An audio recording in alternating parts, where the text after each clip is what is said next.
Hello everyone, it's Mark Wilbur at tushua.com and this is Phonics Friday number 12, where we learn how to be better teachers of English as a foreign language and how to help our students differentiate between more sounds in English, have better pronunciation, learn words more quickly, and see the connection between words or between the writing system and the sounds. And if they're young, that'll help them enjoy Dr. Seuss. If they're older, then they'll enjoy poetry and it's awesome. It'll make your students awesome. Topic today is when letters go silent. This is actually not about GHs. I'll have a different Phonics Friday in a while that'll cover those. This is when you've got two letters that go together, and in that particular combination, one of them always goes silent. I'm sure all of them will be familiar to you, but you may not be able to think of them right now unless you saw the words in front of you. And it's good to let your students know what's going on. First of all, I'm sorry if it's noisy here. It's just really noisy afternoon in this Chinatown apartment.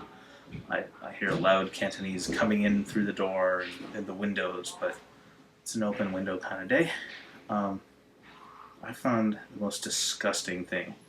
I love like Japanese style green tea, like this stuff, like unsweetened green tea. It's awesome. I used to drink it all the time in Taiwan. You can get it in any 7-Eleven. Here in America, it's almost always got tons of sugar in it. It's like almost like a Coke without the carbonation. That's not my thing. But I made a terrible mistake.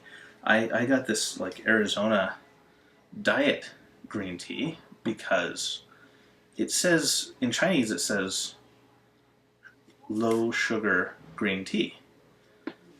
And I thought, like, okay, so, it's going to be like less sugar, so I'll be able to tolerate it maybe. Turns out it's no sugar at all.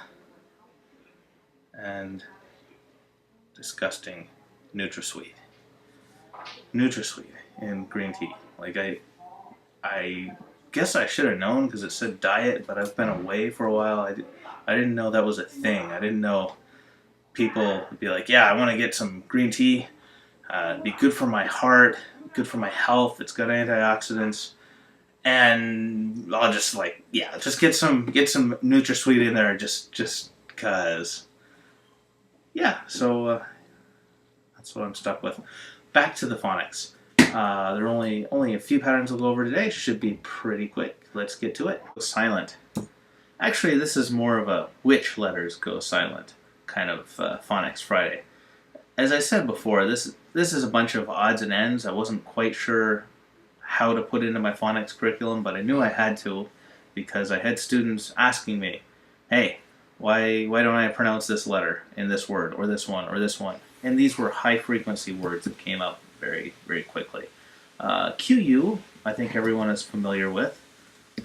It's pronounced like a KW, actually. So that's not exactly a case of a letter going quiet, although some people say the U is quiet. I'm not really going to address this today. Well, I did address it. It's that quick, but that wasn't my intent. What I want to go over is RH, like rhythm or rhyme or Rhonda or Rhode Island, and WR, which comes up in right, and it comes up in wrong, and it comes up in a bunch of words. Right now I'm drawing a blank on the really common ones, but it also comes up in wraith, and it comes up in wrath, and it comes up in wrench. There we go. That's could be common. Kids usually learn lots of nouns first. Then KN, like knee, no, not, and night. Then WH is a really important one because where, when, which, what, This is one that's really difficult for a lot of students. I don't know why, but I had hundreds of students who would say where and when and which and what, and I realize there is definitely a part of the U.S. you can go to where people talk like that, but it's well, I don't pronounce the H in those. So the pattern here is if you've got RH, you just pronounce it like an R, so the H is silent.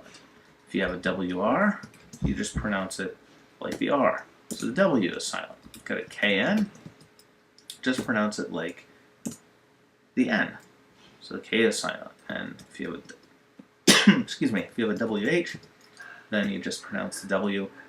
There is a major exception though. Who, it goes the other way. For a really simple phonics pattern like I just explained today, it may or may not be worth it to try to get your students to memorize it.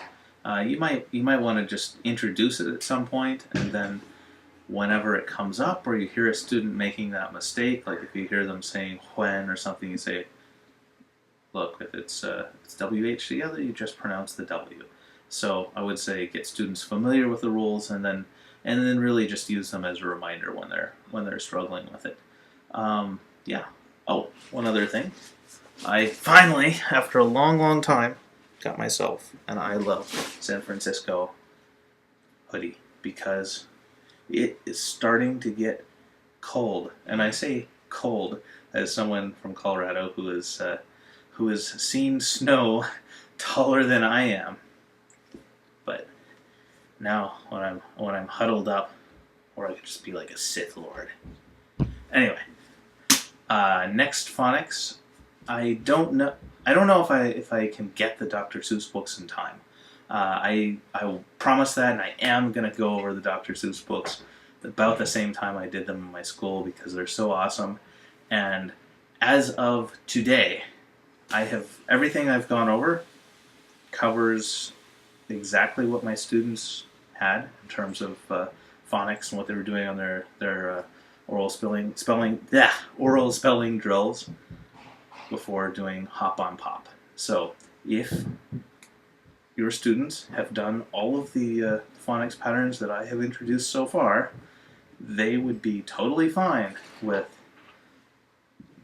trying to remember with no, they wouldn't.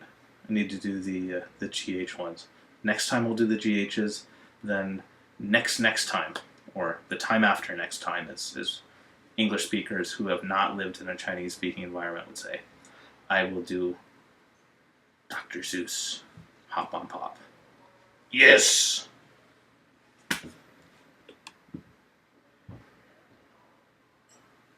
I love those books.